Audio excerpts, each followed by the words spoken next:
জিব্রাইল এসে শোনাতে লাগলো, আগের জামানায় কেউ 500 বছর 700 বছর হায়াত পেয়েছে। বনি ইসরাইলের অনেক মুজাহিদ 1000 বছর জেহাদ করেছে। কয় হাজার বছর জেহাদি করছে? 1000 বছর। আমরা হায়াত পাই কয় বছর? আমাদের হায়াত কয় বছর অন অ্যান অ্যাভারেজ? 60-70।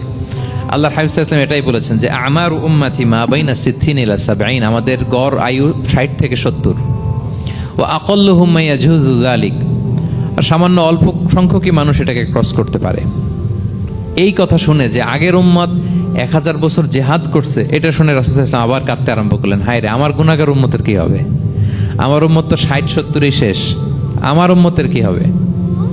আবার চিন্তিত, আবার কান্নাকাটি। তখন আল্লাহ তাআলা নাজিল করলেন, ইন্না আনজালনাহু ফি লাইলাতিল কদর ওমা আদরাকা মা লাইলাতুল কদর লাইলাতুল কদরি খায়রুম মিন আলফি শাহর। নবী আপনি কাঁদবেন না, ওদেরকে হায়াত দিছি বেশি, কদর দেই নাই। আপনার উম্মতকে হায়াত কম দিছি, কিন্তু আপনার উম্মতের জন্য আমি লাইলাতুল কদর রেখে দিয়েছি। এক কদরের রাতে ইবাদত করলে খায়রুম মিন আলফি শাহর, 1000 মাস ইবাদত করলে যে পরিমাণ সওয়াব, অতটুকু না, খায়ের এর চেয়ে বেশি সওয়াব আল্লাহ তাআলা আপনার উম্মতের আমলনামায় দিয়ে দিবেন। আবার আল্লাহর হাবিব সাল্লাল্লাহু আলাইহি ওয়াসাল্লাম মন ভালো হয়ে গেল। ওয়ালা সাউফা ইউতিকা রাব্বুকা, সবাই বলেন ওয়ালা সাউফা ইউতিকা রাব্বুকা